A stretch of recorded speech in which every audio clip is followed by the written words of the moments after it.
pala si Maria Beyonce M. Abregar. Sa bahay, may palayaw ako na nice.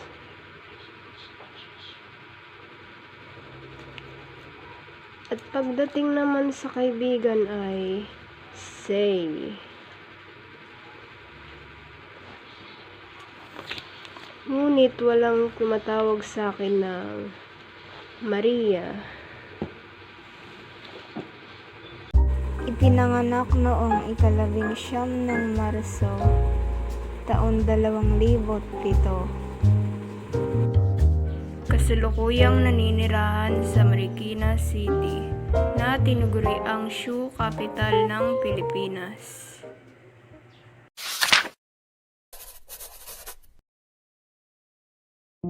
Galing ako sa isang born-again na pamilya. Ang aking magulang ay dedikado sa aming relihiyon na ang aming tugtugin sa bahay ay Hillsong.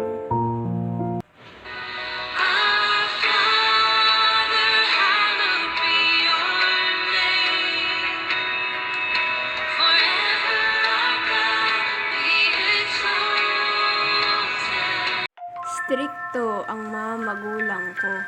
Ang oras lang na makakalabas ako ng bahay ay kapag papasok sa paaralan na may kasama. Isa din akong tahimik na bata. Konti lang ang nagiging kaibigan ko.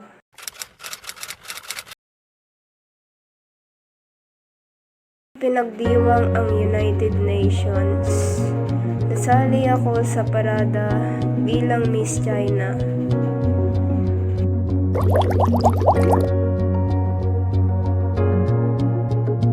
Graduate ako sa kindergarten at nagsimula sa Nangka Elementary School ang aking paglalakbay ng grade 1 hanggang grade 6. May interes ako sa pagsusulat.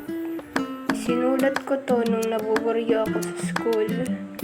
Isinalin ko na lang sa Wattpad para maganda tignan. Mahilig rin ako sa pizza, lalo na kapag bagong luto. At sa panghuli, isa akong taong bahay. Hindi ako masyadong lumalabas.